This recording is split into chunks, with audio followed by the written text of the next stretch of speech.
Bueno, seguimos en la mañana de COPE en Zaragoza y como es miércoles nos visitan ellos, que son Zaragoza Ciudadana, esa plataforma, ya sabes, en la que, bueno, pues están recogiendo a través de las redes sociales todas las denuncias, las opiniones, todo lo que tengas que decir sobre el estado de la ciudad, con un objetivo claro que es mejorarla. Hoy está con nosotros, como siempre, Orlando Suárez. ¿Qué tal? Buenos días, bienvenido. Hola, muy buenos días. Y Pilar Arana, ¿qué tal? Buenos días. Buenos días. Bienvenidos a los dos. Muchas cosas tenemos, me decía Pilar, muchas.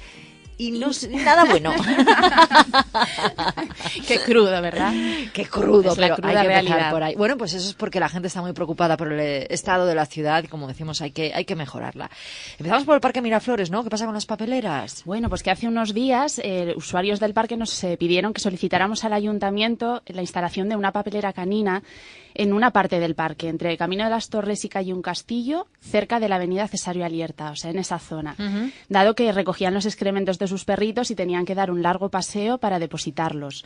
Bueno, pues el ayuntamiento nos ha respondido que actualmente ya no se instalan papeleras caninas en Zaragoza. Ah, ¿no? ¿Por qué? No lo sabemos, ya no se instalan. Y que además hay suficientes papeleras en el parque. Ah. Bueno, tenemos que decir que cuando los zaragozanos se quejan de algo que sufren a diario y pierden su tiempo en informarnos, está claro que algo de razón sí que tendrán, por lo que el consistorio pues no puede tomarse a la ligera la opinión de los ciudadanos y debería cuando menos dedicar un poco de tiempo a comprobar si hay papeleras en el parque, si están bien distribuidas y, bueno, tal y como hacemos nosotros mismos, ¿no? Bueno, que por cierto, vamos a recordar que tenemos varias denuncias presentadas y sin respuesta de falta de papeleras en la margen derecha de la Ribera del Ebro, desde el Puente de Piedra hasta más allá de las Fuentes, que los ciudadanos pues solventan a modo de protesta, bueno, pues colocando bolsitas de basura atadas en las farolas o haciendo montoncitos con bolsitas de mierda, con perdón. Lo que está claro es que hay más caquitas que papeleras, ¿no? Sí. Suele pasar, ¿no? Bueno, hablamos también de ratas. Sí, ahora ya sin perdón. ¿Hola? Hablamos de ratas sin perdón. Ratas en el casco histórico. ¿De Sí, verdad? sí, que no es nada nuevo, todo hay que decirlo. Pero resulta que un ciudadano vio una familia numerosa de ratas. En el callejón 11 Esquinas, que tenemos que recordar que se accede desde la calle Santa Isabel y desde la calle Alfonso. Estamos hablando de pleno centro de la ciudad. Por lo que nos apresuramos a denunciarlo y en pocos días los servicios municipales procedieron a desratizar la zona. Muy bien. Bueno, solventado lo de las ratas. Solventado.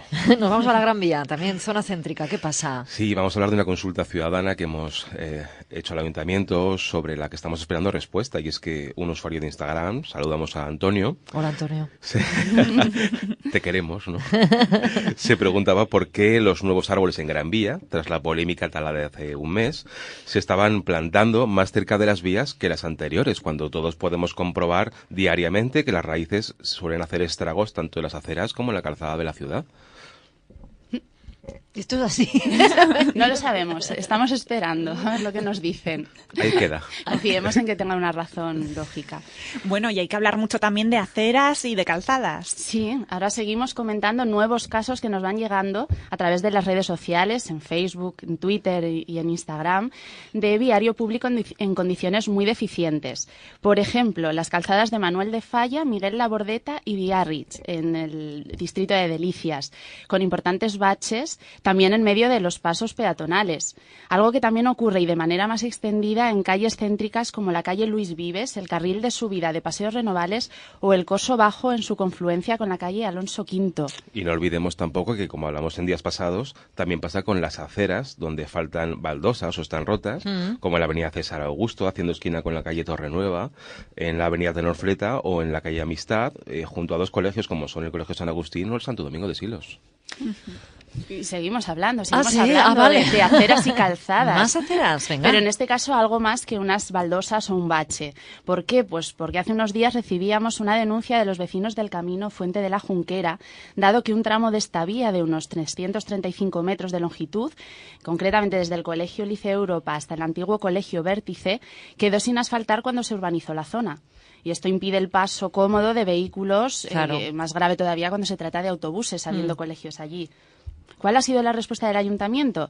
Literalmente, que en julio de 2011 se redactó un proyecto para la adecuación del trazado de la curva solicitada en el camino Fuente de la Junquera, pero que en los presupuestos municipales para el año 2016 no existe partida presupuestaria para la realización de las obras correspondientes al citado proyecto.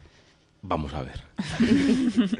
¿Qué ha hecho el ayuntamiento durante todos estos años con el dinero que debería ir destinado a ejecutar los proyectos realizados que, recordemos, también se pagan con dinero de los ciudadanos? ¿Por qué no hacer proyectos que no se piensan ejecutar cuando se podría destinar el dinero que cuestan hacer estos proyectos a la ejecución de uno, cuando menos? Porque, insistimos, es una respuesta que estamos recibiendo a muchas denuncias, como en el caso de Camino de Herederos, que ya conocemos todos mucho. El acceso al Centro Municipal del Fútbol Parque Oliver, o incluso la Avenida Cataluña, que todos conocemos el problema que incluso se gastó muchísimo dinero en hacer un proyecto en la margen entre las calles Río Ara y 23 de Abril, un proyecto bastante importante, de un arquitecto bastante importante, que conllevó un gasto bastante potente a la ciudad. Bueno, pues a ver qué pasa con eso, ¿eh? Aviso navegantes. Pues desde Zaragoza Ciudadana, Orlando Suárez, Pilar Arana, muchísimas gracias por estar con nosotros. Muchas gracias. La mañana. COPE Zaragoza. Estar informado.